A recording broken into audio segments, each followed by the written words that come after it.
नमस्कार। प्रारब्ध पर आप सभी का स्वागत है। मैं अवनीश, हमारे साथ हैं व्यालोक पाठक जी। आइए व्यालोक पाठक जी के साथ इनका स्वागत करने से पहले आपको सीधे लेके चलते हैं गुजरात, और गुजरात के सोमनाथ मंदिर का दर्शन कराते हैं। ऐसा न जाने क्यों है कि जहां भी पवित्र हिंदू मंदिर हैं वहां कोई न कोई भाईजानों का विवाद हमेशा रहता है। सोमनाथ, खैर उसके साथ तो बड़ा पुराना विवाद है। जो चर्चित विवाद है कि तोड़ा गया, पुनर्निर्माण हुआ। लेकिन आजाद भारत में अगर सबसे ज्यादा किसी चीज को बेचा गया सोमनाथ के हवाले से, तो वो कैसे उसका पुनर्निर्माण हुआ। और कांग्रेस की सरकार ने, हालांकि वो पूरा श्रेय हमारे राष्ट्रपति राजेंद्र बाबू को जाता है। नेहरू कैसे नहीं चाहते थे ये भी अब विमर्श में आना शुरू हुआ है। लेकिन फिर भी तामीर की जाने वाली बात, पुनर्निर्माण करने वाली बात, ये ज्यादा तैर के आती है। और यही बात थी कि जब श्री राम मंदिर का निर्माण सुप्रीम कोर्ट के फैसले के बाद अयोध्या में होना शुरू हुआ, तो उस समय भी कांग्रेसी गुलाल पोत के नाच रहे थे कि अरे देखो देखो, नेहरू जी ने इससे पहले सोमनाथ के मंदिर का पुनर्निर्माण कराया था। लेकिन उसी सोमनाथ मंदिर, और सिर्फ सोमनाथ क्यों, आपने द्वारिका के बारे में भी सुना होगा, भेंट द्वारिका। वहां भी किस तरीके से इंक्रोचमेंट मेरा आंखों देखा है, बहुत हालिया देखा है। खून के आंसू रोया था मैं जब उस शिप पे था द्वारिका के लिए, और मैंने सामने वाली एक द्वीप पे पूरा मजहबी रंग ही नहीं ढंग देखा, अतिक्रमण देखा। यही स्थिति सोमनाथ के साथ भी थी। सोमनाथ का पुनर्निर्माण तो हो गया, लेकिन मैं जो वहां पर देख के आया हूं व्यालोक जी, मैं जब गया था तो मैंने सोमनाथ, आपको पता है कि मैं जरा परिस्थिति जन्य साक्ष्यों का बड़ा जो है वो मैं तलाश करता हूं आसपास। तो मैंने भव्यता के दर्शन किए, सब कुछ किया, पीछे बीच की तरफ भी मैं गया, सब हुआ। तो उसके बाद हम खाने की तलाश के बहाने मैं जबरिया जो है आसपास की गलियों में घूमना शुरू किया, और फिर वही कुछ नजर आया कि विध्वंस जो किया था, जहां पुनर्निर्माण किया था, हो गया। उसके अलावा भी बहुत सारी ऐसी चीजें थी जो वहां बताती हैं कि किस तरीके से अतिक्रमण और आक्रमणकारियों का दंश सोमनाथ मंदिर पर भी हुआ था, उसके आसपास भी हुआ था। उसका एक ताजा प्रकरण अब गुजरात हाईकोर्ट से निकल के आ रहा है। औलिया दीन नाम की एक कमेटी साहब, वो चली गई सुप्रीम कोर्ट। उसने कहा कि साहब, ये जो सोमनाथ मंदिर के आसपास का आप जो है कुछ इंक्रोचमेंट हटा रहे हैं, उसमें वो तो भला हो, सोमनाथ मंदिर को वक्फ की प्रॉपर्टी नहीं क्लेम किया। उस कमेटी ने यह कहा कि यहां पर एक पीस ऑफ लैंड है, एक से ज्यादा पीस ऑफ लैंड है जिस पर मुसलमानों का अधिकार है और इस व्यक्ति का अधिकार है। अब जो सरकार इसको बेदखल कर रही है, ये बात गलत है और इसमें सुप्रीम कोर्ट इंटरवेंट करे। लेकिन सुप्रीम कोर्ट ने कहा कि भैया मौलिया दीन, तुम कौन, जमीन तुम्हारी है या क्लेम करने वाले तुम हो? उन्होंने कहा नहीं साहब, हम नहीं है, ये कौम की जमीन है और कौम की जमीन के लिए हम यहां खड़े हो गए। दरअसल मामला यह था कि एक पीस ऑफ लैंड जिसको 1903 के आसपास खुद को अलाट कर देने का क्लेम करने वाले एक व्यक्ति ने कहा कि साहब, ये मंदिर ट्रस्ट की जमीन नहीं है, और मंदिर ट्रस्ट ने ये जमीन जो सरकार को दे दिया है, गुजरात सरकार को दे दिया है और कामों के लिए, ये गलत है, ये जमीन हमको वापस दी जाए। सुप्रीम कोर्ट ने पूछा भैया तुम कौन, शिकायतकर्ता, तुम्हारी जमीन है, तुम क्लेमी हो? बोला नहीं, हम कौम की तरफ से ठेकेदार हैं, नमक के दरोगा हैं, हम सामने आ गए। ज्यादा कहिएगा तो पीछे वकाफ को भी लाएंगे, सड़कों पर हजारों लाखों को उतारने की हैसियत रखते हैं, कुवत रखते हैं। सुप्रीम कोर्ट ने कहा बे है सुन, तौलिया और लुंगी समेटो। जब जो व्यक्ति क्लेम कर रहा है उसका कोई मामला नहीं है, सरकार का कोई मामला नहीं है, तो तुम किस बात को आ गए? और अवमानना याचिका दायर किया था, उसको खारिज कर दिया, और खारिज करने के बाद कहा कि निकल लो यहां से, कट लो। और यह भी कहा कि अगर इतना सारा हम सुनने लगे तो फिर तो हम सुनते ही रह जाएंगे इतना केस। हालांकि फिर मेरा मन किया कि एक मैं और याचिका डाल के पूछ लूं कि हजरात हजरात, ये जो सुबह दोपहर शाम रात को सोते समय होम्योपैथी दवा के तर्ज पर, रात के जब दर्द हो तब खा लेना के तर्ज पर आप जो उठ उठ के भांति भांति तरह के मुकदमे सुन लिया करते हैं, फिर वो क्या है साहब? कैसे देख रहे हैं व्यालोक जी?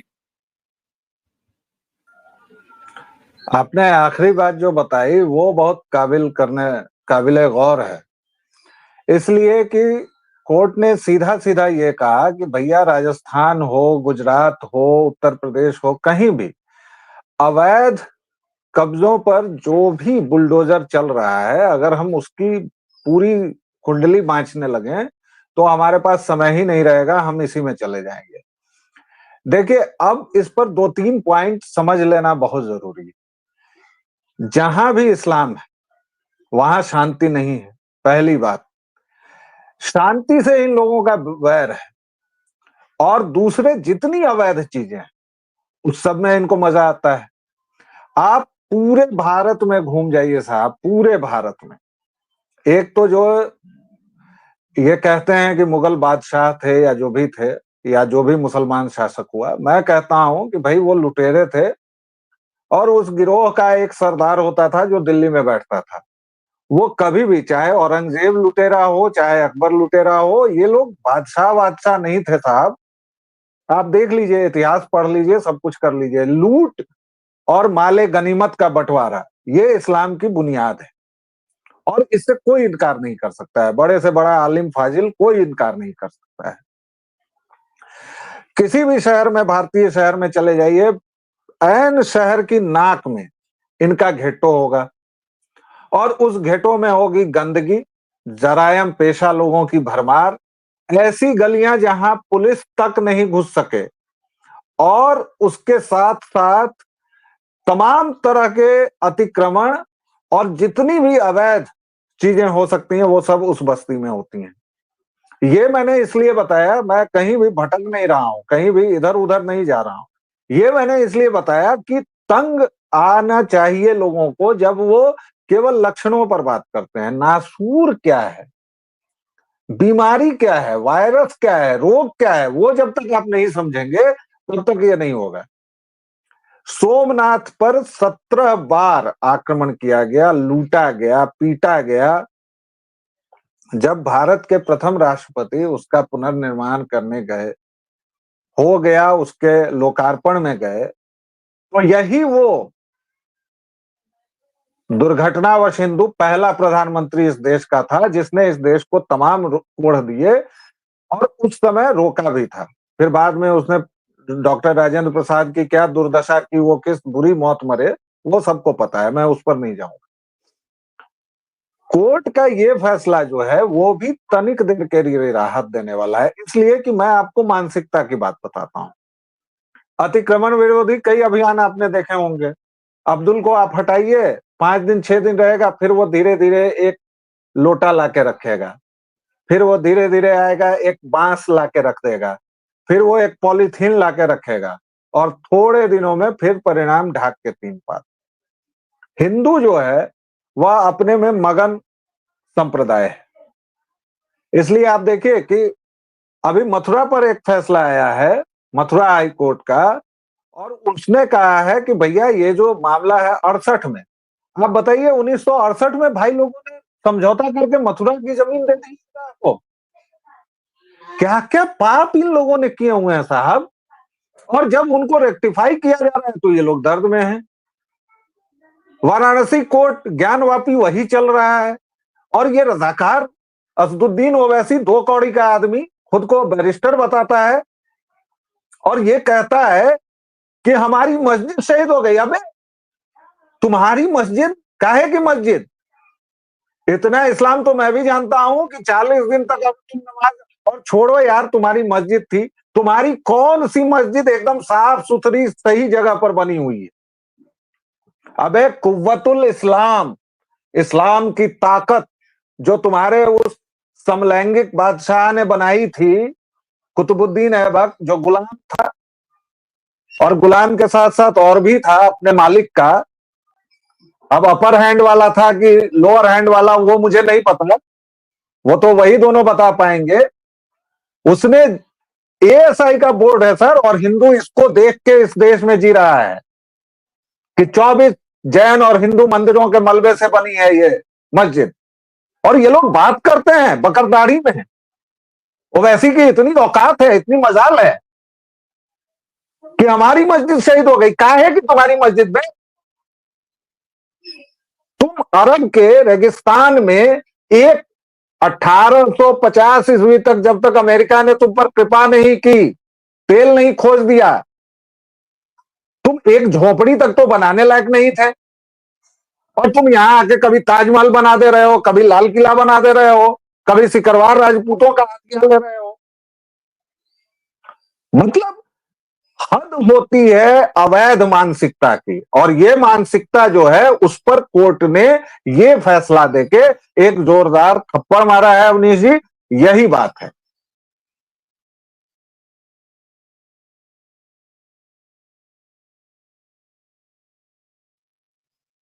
अवनीश जी की आवाज हम लोगों तक नहीं आ रही है, शायद उनके यहाँ कुछ समस्या है। मेरी आवाज अब आ रही है? जी अब आ रही है। तो व्यालोक जी, मैं यही कह रहा था कि जब आप उनकी हद तलाश रहे हैं, वैसी की हद तलाशी जा रही है, और ये कहा जा रहा है कि साहब कैसे तुम्हारी हिम्मत हुई, और 17 बार हमले का शिकार रही सोमनाथ, और सोमनाथ पुनर्निर्माण के बाद भी, इतने तमाम दावों के बाद भी, इतने वक्त गुजर जाने के बाद भी वहां अवैध कब्जा अभी भी किसी अब्दुल, किसी मजहर, किसी सुल्तान का पड़ा हुआ है, जिसको लेके इस तरह की बातें आ रही हैं। तो साहब एक चीज तो ये भी है ना कि पहली मस्जिद भी इसी देश में बनवा दिया था, हिंदू राजा ने बनवा दिया था। तो ये भी तो हकीकत है। आपने एक बात और कही कि क्या होगा, ये कोई परमानेंट सोल्यूशन नहीं है। अगर कोर्ट कहती है कि साहब इंक्रोचमेंट जितने हैं उस पर बुलडोजर चलने से नहीं रुकेगा, चलाते रहो बुलडोजर, लेकिन जैसे ही कोई योगी की सरकार नहीं रहेगी, या उस कमिटमेंट में नहीं रहेगी, या वैसी कोई सरकार नहीं रहेगी, वैसा कोई एडमिनिस्ट्रेशन नहीं रहेगा, अब्दुल फिर धीरे धीरे पहले लोटा चटाई, उसके बाद तेल और क्या क्या रखना शुरू कर देगा। लेकिन यहीं आती है एक सामाजिक चेतना। सड़कों की सफाई क्या केवल नगर पालिका और महानगर पालिका की ही जिम्मेदारी होनी चाहिए व्यालोक जी? अगर खुले में शौच बंद करना है तो इसका क्या मतलब है कि लोटा लेके जबरिया आप शौच करने चले जाएं?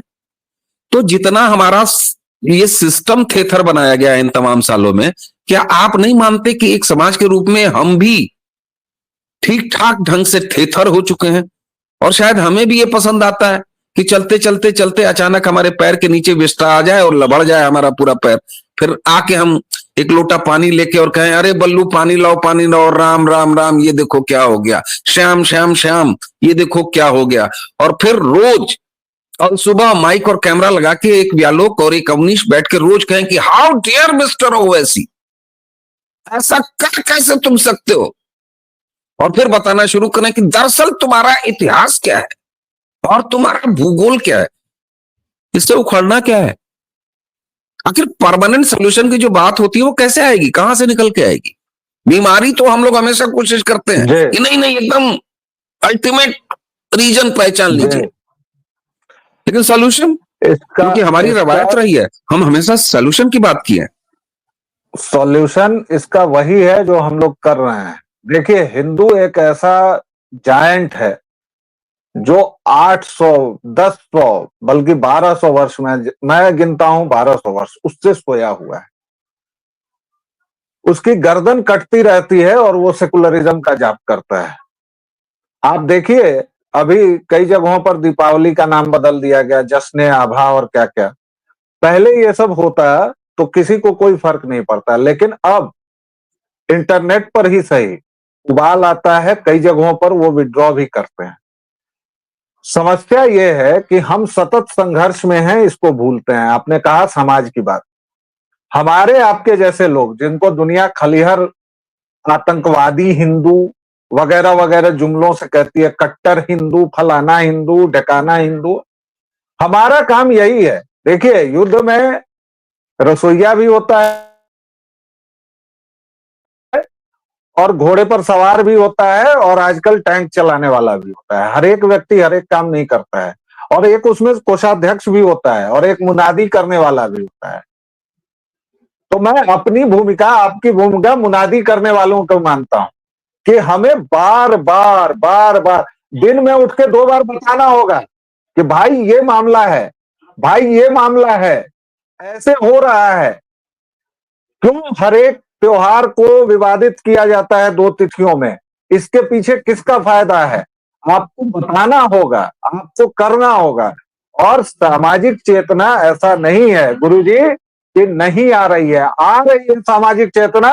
उसका वेग जो है, उसकी स्पीड जो है वो बहुत कम है। इसलिए हमारे जैसे लोग भी कई बार झल्ला जाते हैं, भाई 10 साल में क्या किए, तुम क्यों नहीं कर दिए, तुम क्यों नहीं उखाड़ दिए, तुम दूसरी यूनिवर्सिटी क्यों नहीं बना दिए, तुम जेएनयू की जगह वीर सावरकर क्यों नहीं कर दिए। प्रभु ठीक बात, एक वाक्य बस कह रहा हूं, एक चीज तो ये मान लीजिए कि 1200 वर्षों की गुलामी ने आपको जहनी और सांस्कृतिक तौर पर इतना कुंद कर दिया है, आप इतने पतित हो चुके हैं कि आप हिंदू रहे ही नहीं है, सनातनी रहे ही नहीं, और सरकारें कुछ नहीं करेंगी। आज जेएनयू का नाम वीर सावरकर यूनिवर्सिटी कर दीजिए, सो व्हाट भैया, 10 साल से आपकी सरकार है। जेएनयू का चरित्र जब तक नहीं बदलेगा तब तक कुछ नहीं होगा। और आपको क्या लगता है कि चरित्र 10 साल में बदलता है किसी का? सिकरवार राजाओं ने बनाया था आगरा का लाल किला, आपकी एनसीईआरटी की किताब में आ चुका है वो, अब भूल सुधार हो चुकी है। लेकिन उसी के साथ रीना अगर पत्र लिख रही है तो अब्दुल को लिखवा दिया जा रहा है, क्योंकि उनके पास एक ही काम है, भाई ईसाई हो या जिहादी हो, उनको आपको मिटाना है, उनका लक्ष्य समझिए। ठीक बात, और आपके तरफ बिल्कुल से ठीक बात। कितने कम लोग लड़ रहे हैं और कितना कम कर रहे हैं वो सोचिए। नहीं, बिल्कुल शिकायत नहीं होनी चाहिए। और इसीलिए मैं जानबूझ के ये प्रश्नों के जरिए, क्योंकि देखिए बड़ा आम सा एक 4 कमेंट आ जाएगा, साहब आप क्या कर रहे हैं, कौन जाएगा, कौन बचाएगा, मोदी ने क्या किया। अरे साहब, ये सवाल पूछने से पहले कभी आईने के सामने खुद से भी सवाल पूछना जरूरी है। और यहाँ एक परिवर्तन और भी दिखाई दे रहा है, जिस तरीके से जुडिशरी, ठीक है मैं उनसे ये नहीं कर रहा हूं सब कुछ अच्छा हो गया है, मैं सामन का अंधा नहीं होना चाहता हूं, लेकिन आप एक ताकत देखिए कि एक अवैध अतिक्रमण को बचाने के लिए एक कमेटी चली जाती है और उसका मुकदमा सरकार का पक्ष रखने के लिए तुषार मेहता को खड़ा होना होता है। तो ये है उनकी विधिक ताकत। संख्या बल में आप ज्यादा हैं साहब, अभी बस इतने थोड़ा बहुत, तो इसलिए इसको बचाए रखना है। और यहीं से वो सॉल्यूशंस भी आते हैं। सुप्रीम कोर्ट भी सहयोग कर रहा है, कोर्टें भी सहयोग कर रही है। मैं हर समय गुण दोष के आधार पर विवेचन करता हूं साहब, जो गलत लगेगा मिलाट उसमें गलत कहूंगा, जहां हम गलत होंगे सर झुका के कहूंगा हाँ शर्मिंदा है हम, वो क्या है फलाने, हम शर्मिंदा हैं, तेरे वो जिंदा है, तो हम कहेंगे हाँ साहब हमारी गलती है। लेकिन बुलडोजर रुकेगा नहीं, उत्तर प्रदेश हो, बहराइच हो या गुजरात हो, अगर तुम अवैध और अवैधता को पालते हो, अवैध हो, सुन लो, जेनेटिकली अवैध हो, अपनी पहचान से अवैध हो, कम से कम भारत में तो पूरी तरीके से अवैध हो, एक भी कहीं और से नहीं आए थे, सबके सब कन्वर्टेड हिंदू हो, ये भी सुन लो, तो अगर उस लिहाज से मानो तो तुम समूचे अवैध हो, तो अब तुम्हारी अवैधता को बर्दाश्त नहीं करेगा इस देश का संविधान और इस देश का कानून। मियां सनातन तलवार लेके नहीं, वो दूसरे तरह की तलवारें लेके बाहर आता है।